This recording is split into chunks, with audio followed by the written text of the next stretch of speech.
Ден по објавувањето на посебниот извештај на СЈО нема коментари од четворицата судии кои Катица Јанева ги искритикува. Со име и презиме вчера СЈО ги нотираше судиите кои според нив биле под политичко влијание. Во посебниот извештај СЈО наведува дека од телефонските разговори откриле како има нелегитимно договарање за избор на судии, со директно мешање во вршењето на судската функција и подкопување на темелните вредности на уставниот поредок. Таква улога според СЈО имале екс-председателката, но сега актуелен член на Судскиот совет Александра Зафировска, шефот на Врховниот суд Јова Вангеловски, судиката од Вишиот управен суд Светлана Костова и Софија Лалечек, судија од Кривичан. Зафировска наведува СЈО дека од 2011 до 2013 година, дека како председател на Советот била во постојана координација со извршната власт, тогашниот премиер Никола Груевски, екс-министерката Гордана Јанкуловска, меѓу другите и со поранешниот шеф на УБК Сачо Мијалков.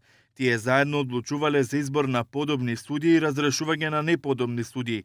Стручњаците ги барале според партиските списоци, ја менувале работата на судовите, меѓу другото интервенирале во судските постапки.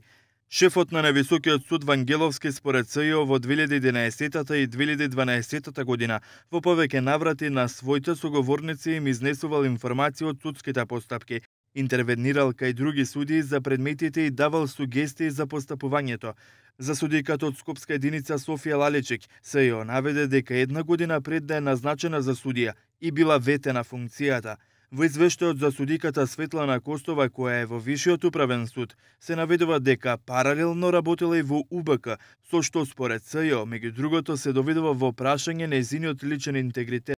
Имајќи предвид дека судиската функција пред се подразбира голема моќ, чија што употреба повлекува длабоки и далекосежни последици во животот на граѓаните, потребен е висок степен на општествена свесност дека таквата моќ не треба да биде дадена на индивидуи чија честност, професионални и лични стандарди се дискутабилни.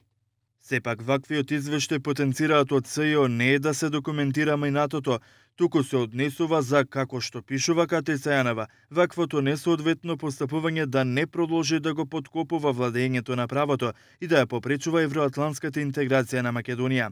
Јанева, меѓу другото, во извештајот повторно се негодување дека СЈО го нема мандатот за покренување на обвиненија, бара обвинителството да биде автономна институција.